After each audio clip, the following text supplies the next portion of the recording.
And we are live. Welcome, everyone, to the Connected for Real podcast. I'm Rebbetzin Bat-Chen Grossman, and today with me is Liba. I am so excited about this podcast specifically because we're talking about boundaries and how you, within your boundaries, can really thrive and use those as, sort of like, I guess like what I'm thinking is like the guardrails that you push yourself, through, like sort of like having something to hold on to. So first, Liba, introduce yourself, and then we'll get right into boundaries and all the good stuff. All the good stuff. Thanks, Bat-Chen. Thank you for having me. And hello, everybody. I'm Liba Lurie. I am a psychologist.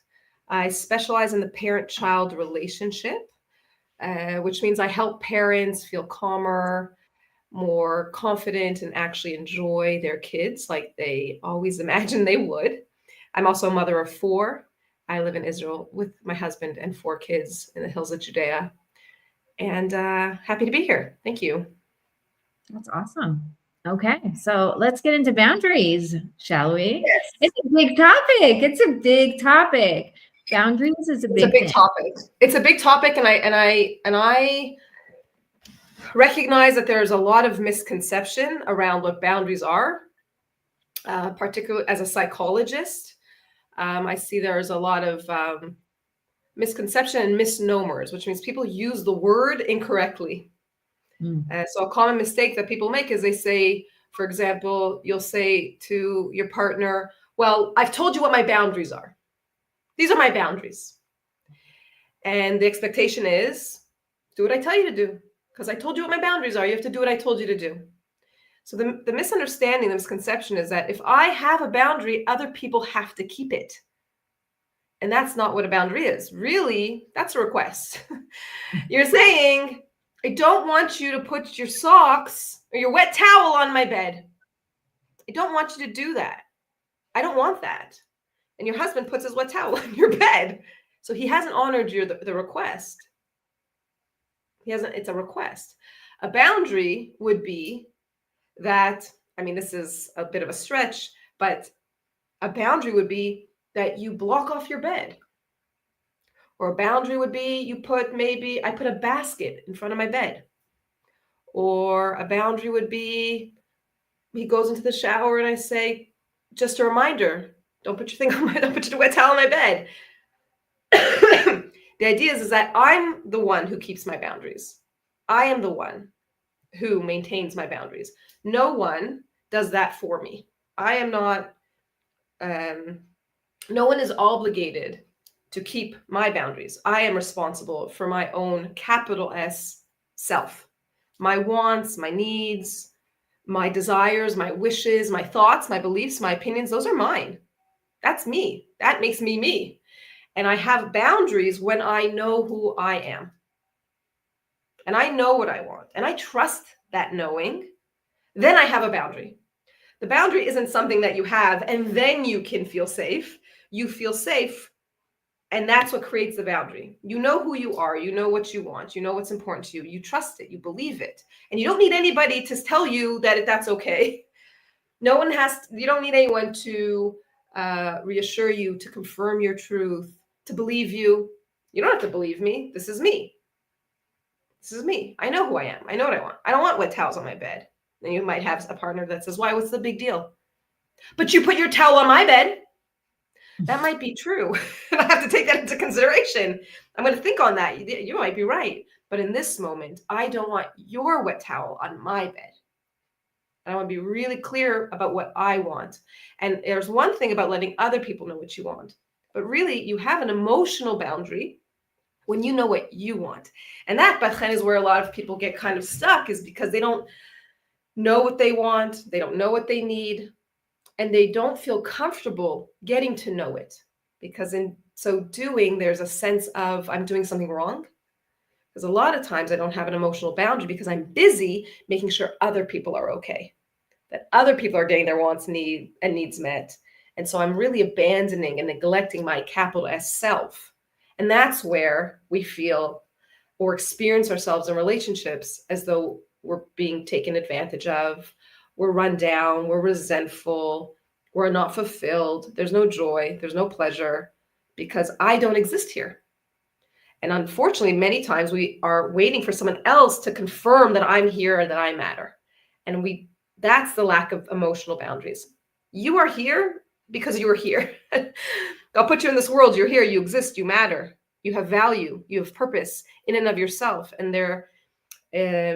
that's just a fact. That's just the truth. Whether you see it, whether you have a relationship with yourself where it is safe to exist and to engage in that relationship with yourself, that's where we call in boundaries.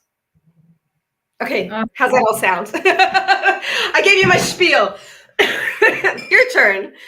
My turn.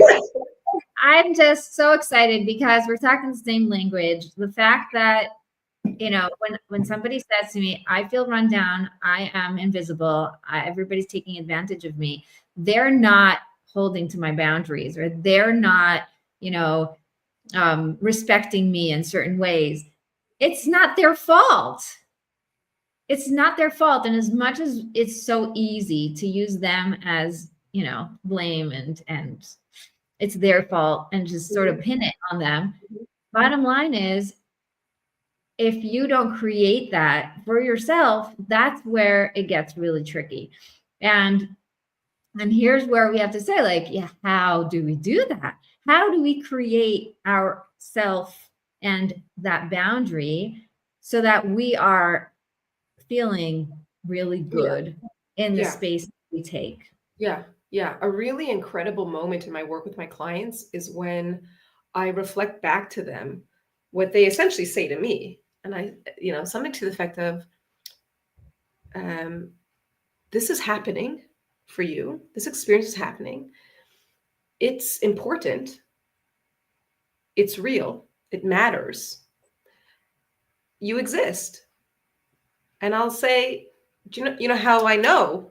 Like, do you know how you know that you exist? Bat-Chen, do you know how you know that, say, let's say you'll say, I'm really angry with my partner. I'm just so angry. I'm so really hurt. I'm so angry. I'm so hurt by this. He left the dishes in the sink again. I feel so betrayed by him. And then very often people will say, like, oh, but I feel bad about that. Like, I feel bad that I'm being too harsh.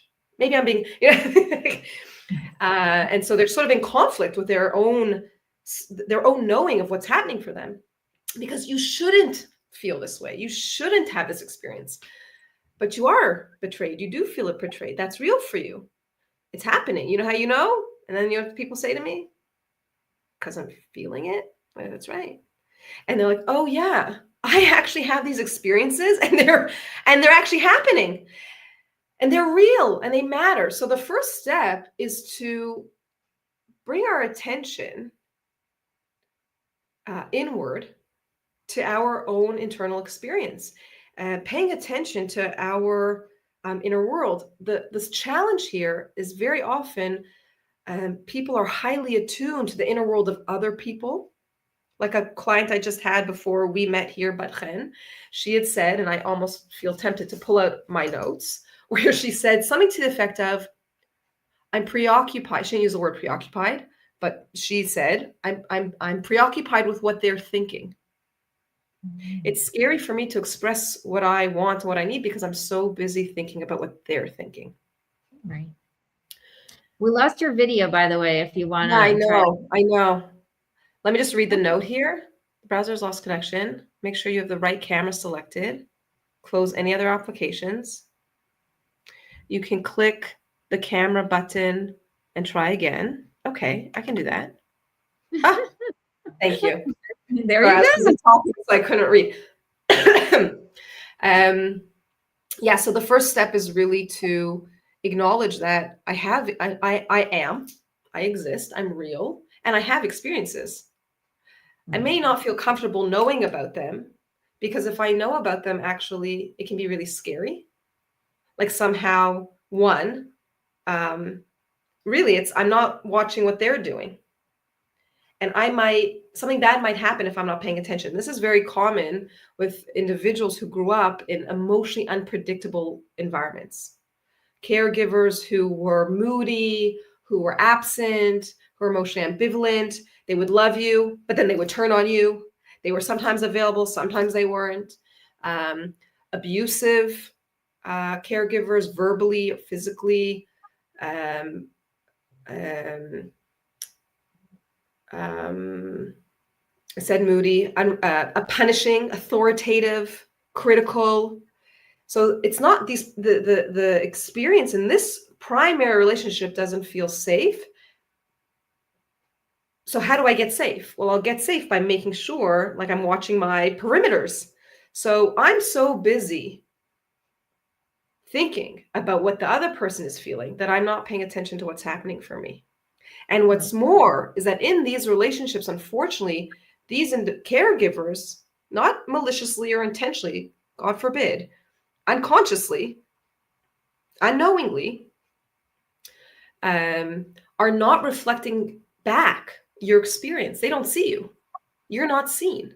So you're not seen, you're not valued, and you're not safe, and you're certainly not satisfied in this relationship.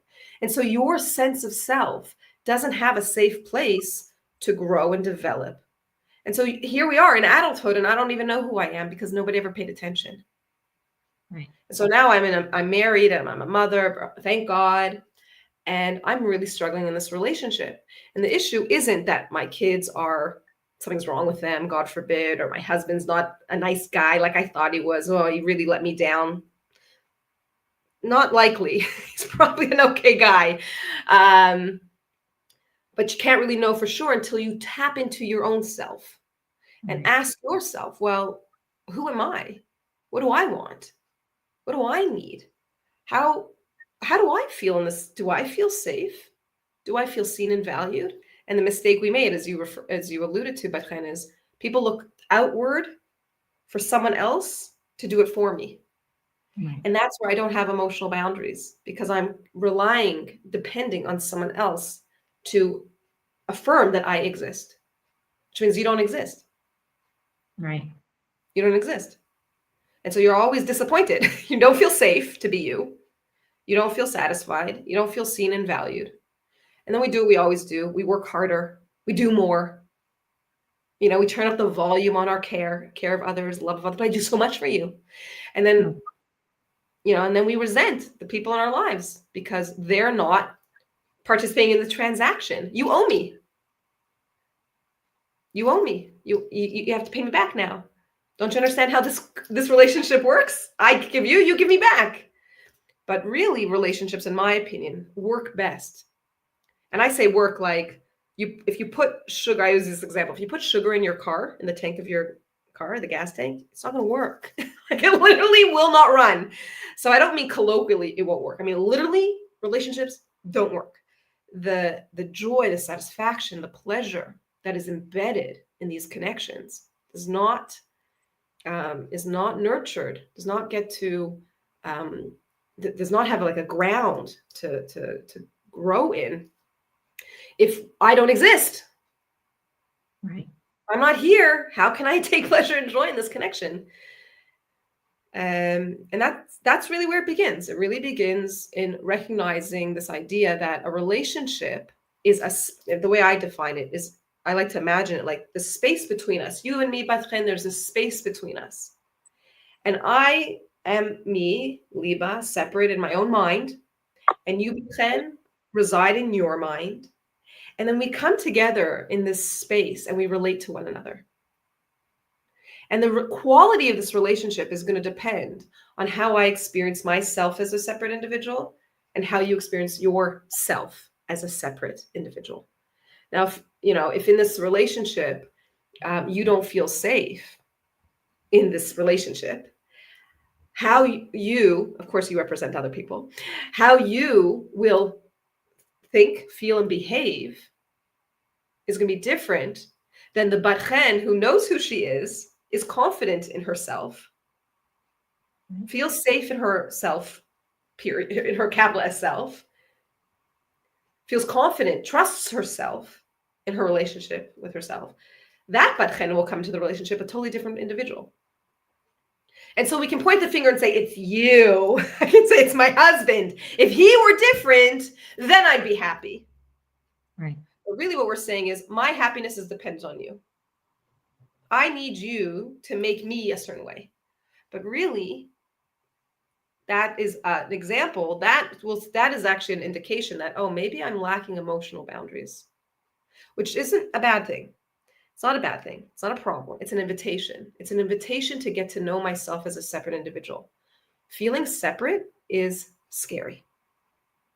It's scary. It's scary to be my own person. Because all I know is needing people. All I know is I need you. And then if I don't need you, well then how does this relationship work? Like, how does a relationship work if I'm not dependent on you? And so many of us don't have that experience of a mutually satisfying relationship, a safe, secure relationship where it's safe to be you and you are free to be you as you are. And I welcome you as you are. And I'm curious to get to know you. And you can be whoever you are because I, the parent, let's say, I have emotional boundaries. So I'm not threatened by you. You can be whoever you are. You be you. I can relate to you because I know who I am. I have emotional boundaries. I can step into the space. If I don't have emotional boundaries, then what I do is I need you, my child, to be something for me. And so what we do is we grow up in these environments, in these emotional environments where relationships are both based on meeting other people's needs, not our own. And so we come into adult life and we don't know about our own needs and we don't know about our own wants. And we continue this pattern of seeking someone else to meet them because we think unconsciously, not consciously, but we unconsciously believe that that's how it works. But it doesn't. Put sugar in your gas tank and see if your car will move. It doesn't work. It doesn't work, which again, it's not a problem. It's an invitation saying, hey, you're important. You matter. You're here. And you deserve love, you deserve safety, you deserve to feel valued. But here's the thing, it's not anybody else's job to provide that for you. Right. Yeah. And God put you here in this specific situation with all these people who are not filling your needs so that you're pushed to have to fill your own needs, right? Thank you, God. Thank you for this opportunity. It's sometimes we come with complaints to God. We're like, why am I stuck in this crazy situation where nobody does that, right? And we can go on and on and on. And God is like, I did that on purpose. I did that intentionally. It is all orchestrated so that you can reach the wall and, sort of have to face it, that this is the time for you to show up for yourself. That's and we don't like that. We're like, no, you're supposed to. This should be. Yeah. And we don't like that. I think I hear almost like, I really hear in that, and I say this with compassion. I hear the little child that's like, but I'm scared to be. I'm scared to be. Because can I say Hashem? Can I use that? Yeah. So you're saying God. I use the word. I call God Hashem. I know some of your listeners, you have different listeners from different parts of the world. I say like, Hashem, why, I'm sitting alone in my bed and I've just had a fight with my husband. Like, Hashem, why did I marry this person? Why was this the match that you made? Like, where's my knight in shining armor? Where's that guy who's supposed to gallop in on his white horse and save me from all my pain? And Hashem's like, oh no, Mama, that's not how it works, sweetheart. That doesn't work that way. This isn't how it works. This isn't how the world was created. It'd be nice. Don't get me wrong. And Disney makes a mint on this fantasy. It would be nice. But in reality, in pursuit of your highest potential and the highest repair, and to elevate creation, is to find within yourself a relationship where you can see yourself the way I see you. And I see myself there just like this broken little girl, but I'm so broken. I'm so hurt. And Hashem says, yeah. I go, yeah. Oh, so I can just be hurt? I don't need to make anyone fix this for me? I can just be hurt? Yeah, you can be hurt. You're allowed to feel pain and loss. You know what loss is? Loss is preordained, like Hashem created the experience in the human being of loss. Why? So that you would pursue connection. Loss is your body's way of saying, I want closeness. I'm longing for closeness. But for me, someone who has been hurt in closeness will feel ambivalent. I want the closeness, but I'm scared because I've been so hurt in closeness. I want to feel safe in closeness. Notice I'm saying what I want. I'm not saying to my husband, you need to make me feel safe. You need to be this person who makes me feel safe. I say, I want to feel safe. I am taking accountability for my own self and my wants. I want safety.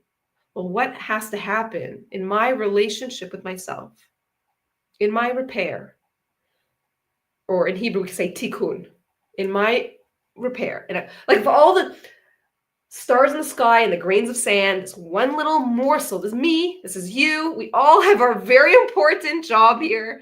What do I need to repair so that I can, it's not just find, it's discover. It's a revelation that I can reveal that within this brokenness is such a high level of connection. For those who are listening, I have tears in my eyes and I'm like, I'm full of emotion because the possibility here in our conflicts is so great. The possibility of connection, of elevation, of revelation is so powerful that we unfortunately do this thing as humans in these flesh suits, right? We go, no, thank you. No, thank you. Too scary. And God's like, yeah, I know that I put that there. That fear is there for a reason. That fear is an opportunity for you to bring light into a dark place. There is darkness here. So part of creating emotional boundaries is not just saying I'm here and I exist, but also to pay attention to all the parts of me, particularly the parts that may have been exiled and need to be brought back, which is also a beautiful idea of redemption. They need to be redeemed from those dark places that nobody wants to go to because it does hurt. As a therapist, that's my job. My job is to accompany you into the dark forest, to hold your hand, to light the match, to hand you the torch, and be like, oh, girl, I've been here. Let's do this. We got this. And to keep you company as you go into those dark places and redeem parts of yourself that have had to be sent off into exile. Why? Because in your primary foundational experiences, it wasn't safe to be you, remember? It wasn't safe. It wasn't safe to be sad. It wasn't safe to be hurt. You couldn't tell your caregiver, that hurts. You're late again. I would say, let's say to my mother, she should live and be well. You're late.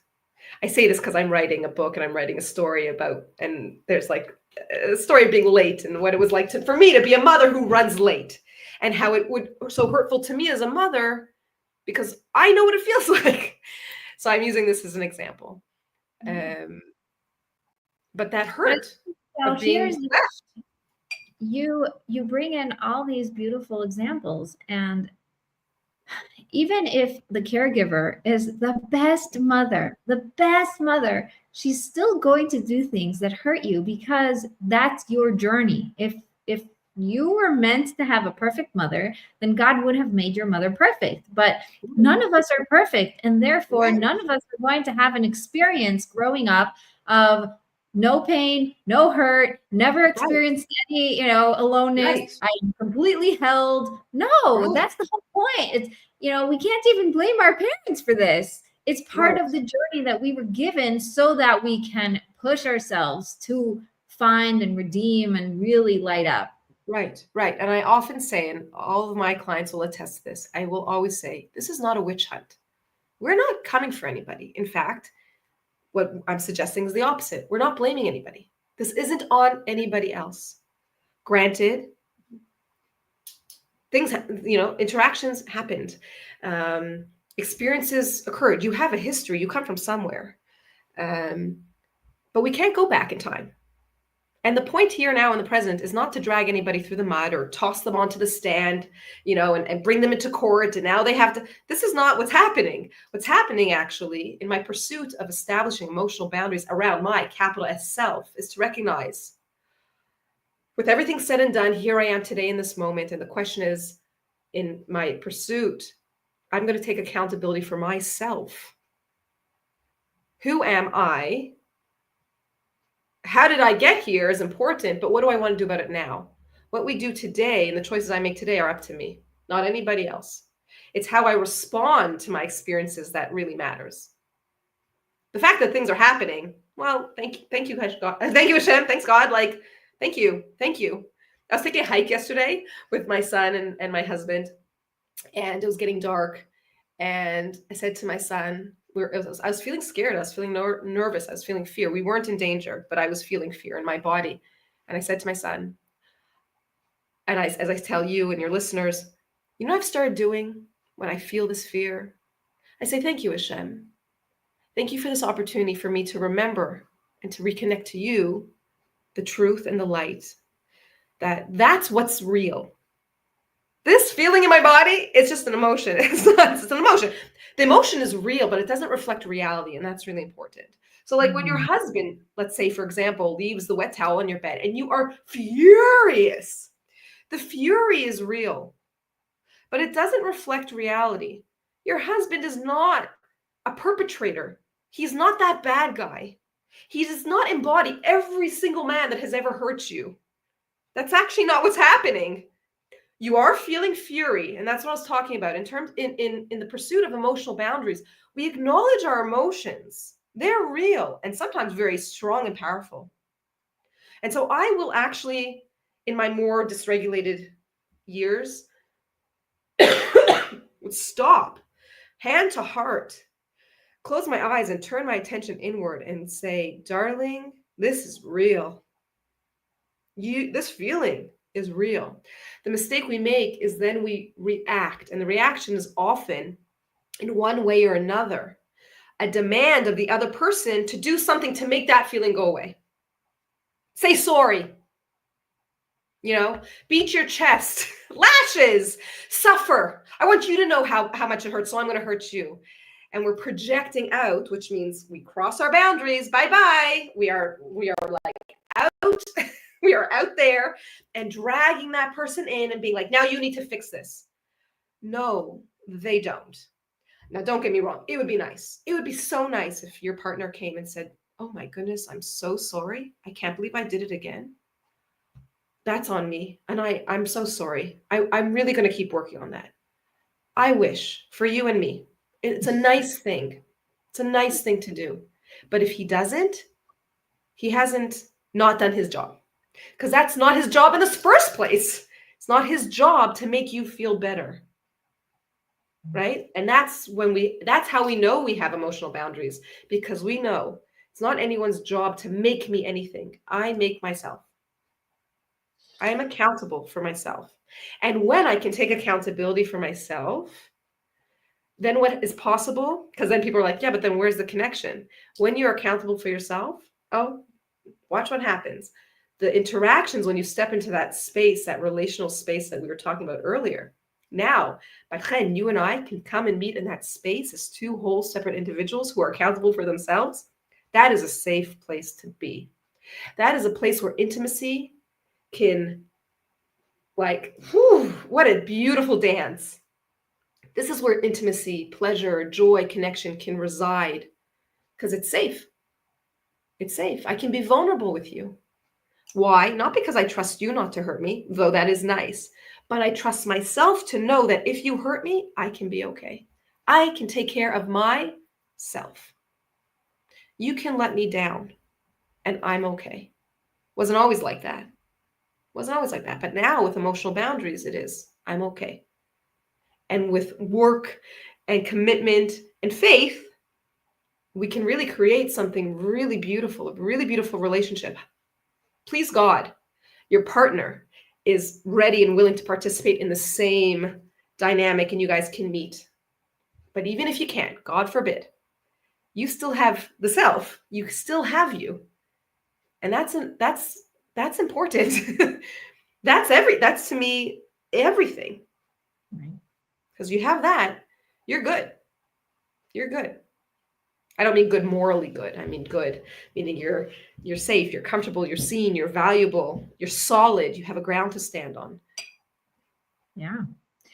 You know, you're talking about the identities. We have so many identities that we hold on to, and sometimes we hide behind, right? I'm a mother, I'm a wife, I'm a daughter, I'm a sister. You know how, like, you come to a place and somebody says, "Oh, you're so and so's daughter or so and so's sister," and now you no longer Why have do you your think I'm own. Miss Israel?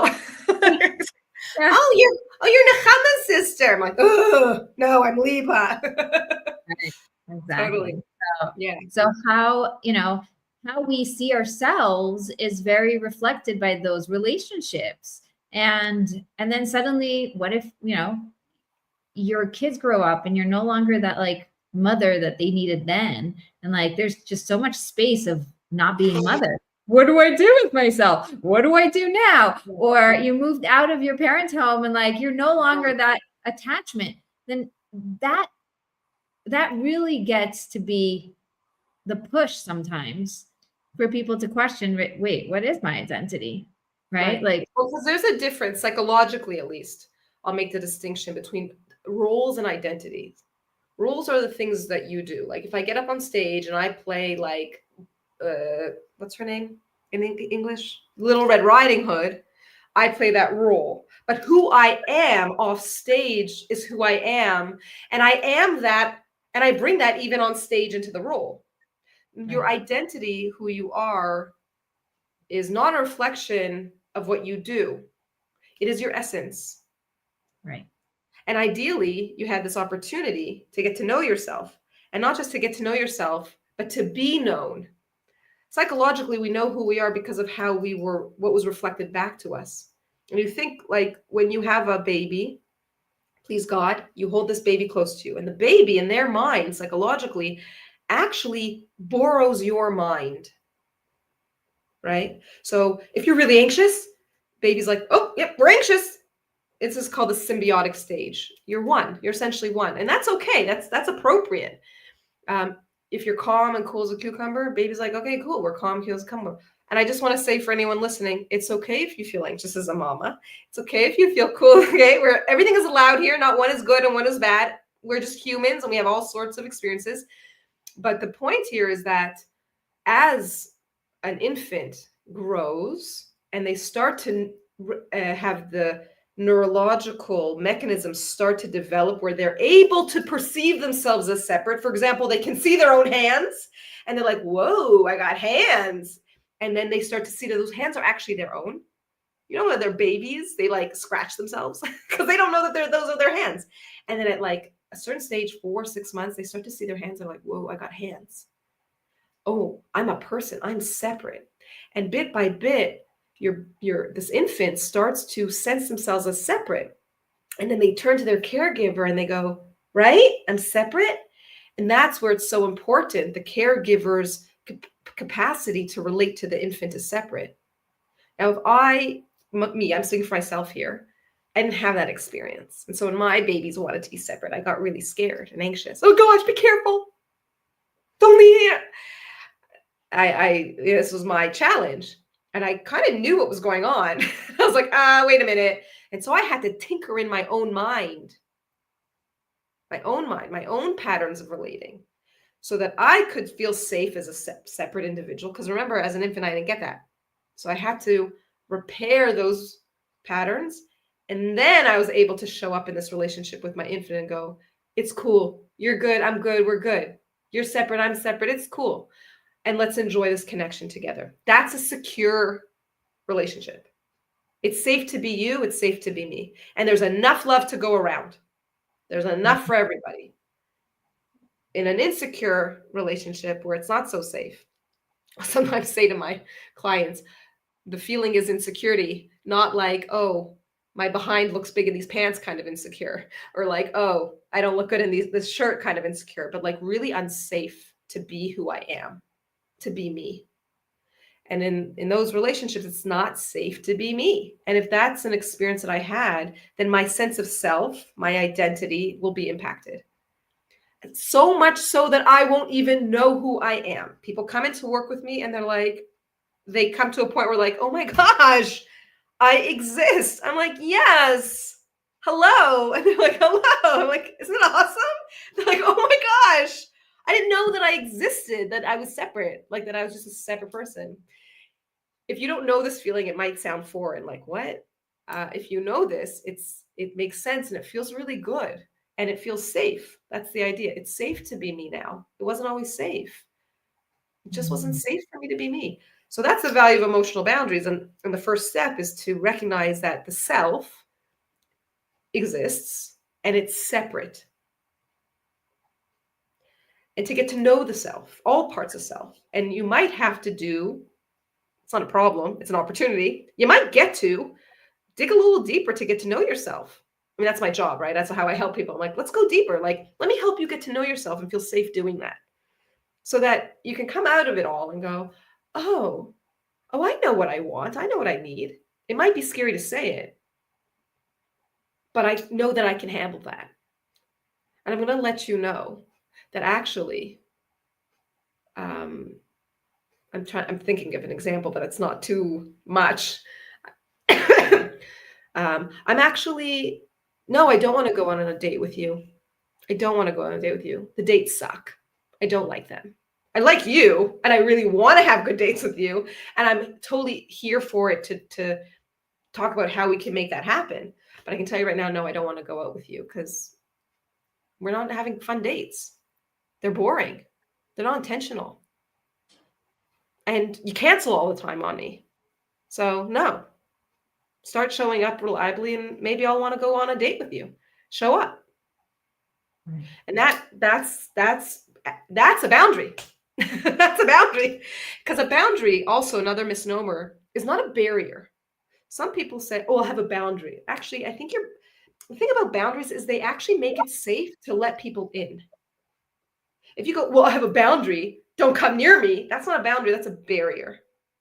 When you have solid emotional boundaries, it's safe to connect to people. I can connect intimately with my husband emotionally and really vulnerably because I have those emotional boundaries. And to say, no, I don't like that. No, I don't want that.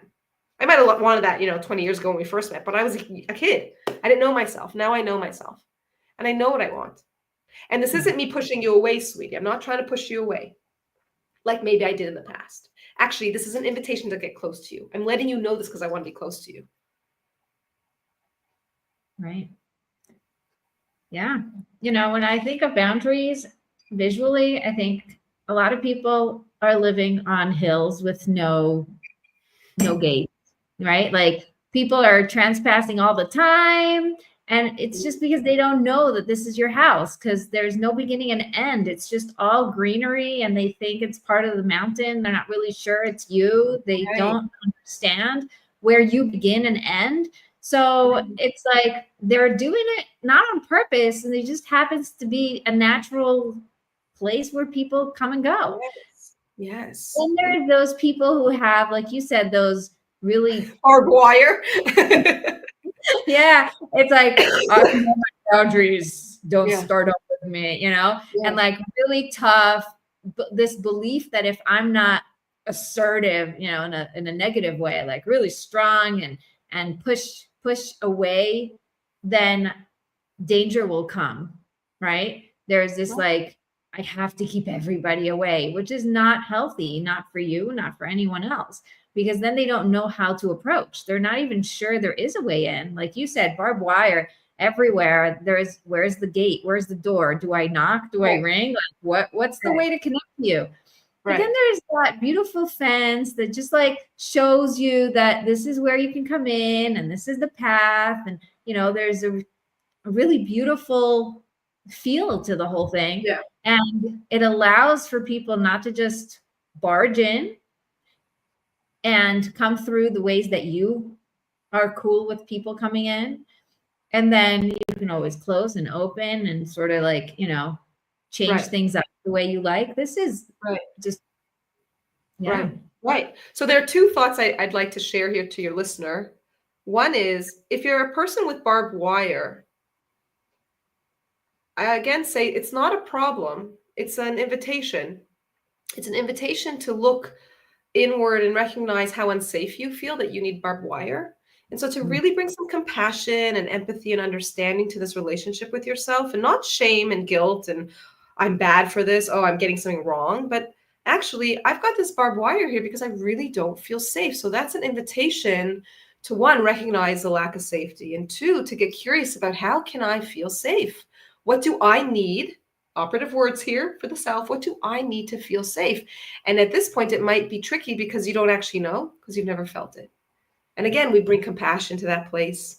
And then we say, well, what would be the most radically kind and compassionate way to relate to a person who doesn't know how to feel safe? If I was standing outside the barbed wire, how would I speak to the person on the other side who has wrapped themselves in barbed wire? How would I speak to them in order to let them know that I want to connect to them, but I do understand how unsafe they feel? And I hope that, I really want to connect with you. So that's an option. The other thing I want to share was that when we think about being in our homes with this, even with a nice gate, something I'll often share with my clients when I explain this concept of boundaries. Excuse me, because when we talk about it, people are like, I couldn't. I said, okay. You ever home and you're kind of putting your kids to sleep and then someone starts banging on the door? Someone comes, they're like banging on the door. Well, I go and I open it, but you're putting your kids to sleep. Do you want to open the door? Not really, but they're banging. So who are you opening the door for? Them or for you? Who are you trying to, who do you live for? Another phrase that I've heard is, I'm trying to keep the peace. Whose peace? Their peace? So that they don't stand outside banging on the door? This is your house. You get to choose who comes in. And often people will be like, oh, I never thought about it that way. Because when someone knocks on my door, I get up and I go and I answer it. God forbid they should stand out there. They should stand out there knocking on the door, wondering where I am. And the reason is because you know what that's like. You know what it's like to stand outside, knock on a door, and no one answers. You know how that feels. And that's important. That's yours. It needs attention. But it doesn't mean that now you need to worry about everybody else knocking on doors. Right. That's a preoccupied pattern of relating, where I project my pain onto other people. I imagine them feeling what I feel, and then I go and I take care of them, which is very nice, except you're so busy taking care of everybody else, you're not taking care of yourself. And suddenly, your living room is full of a bunch of people who just banged on your door, and you can't do what you want, which is put your kid to sleep and maybe watch some Netflix.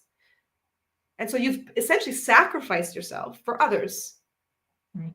You are not, what's a korban in English? A sacrifice. Thank you. You're not a sacrifice. You're not a sacrificial lamb. You're a human being with your own mind, your own wants, your wishes, your desires, your purpose, your meaning, your thoughts, your opinions, and all those things make you, you. You are entitled to them. You deserve them.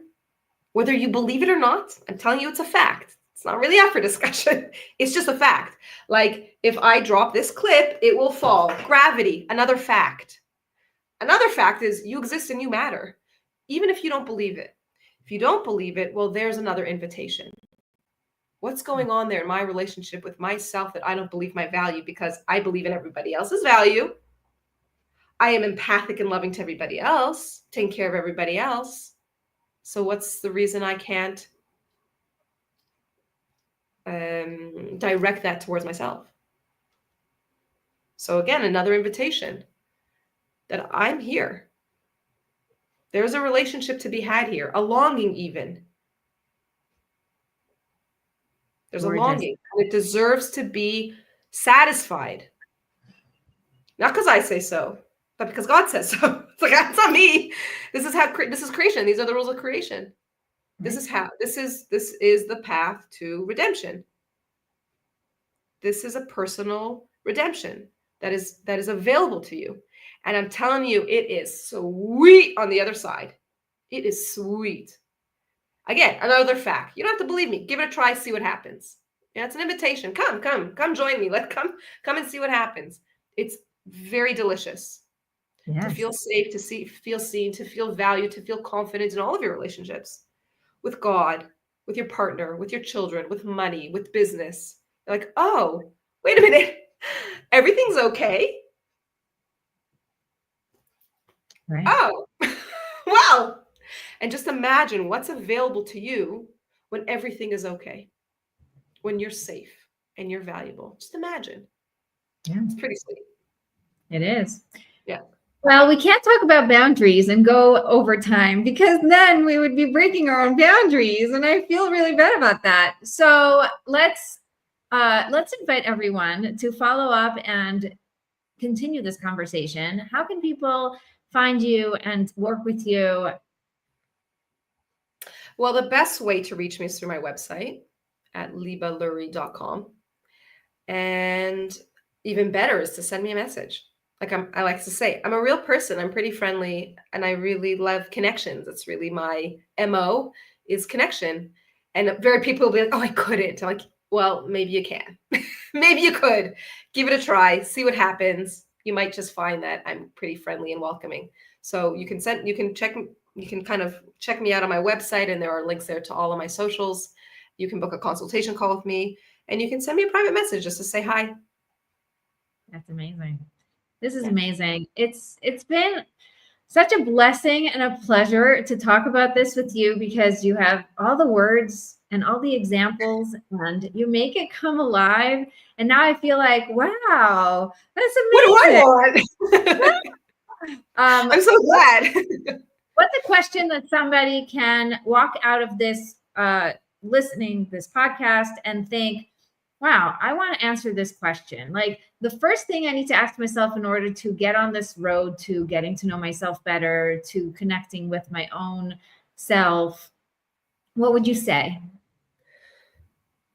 The question I had asked myself was, wait a minute, what do I want?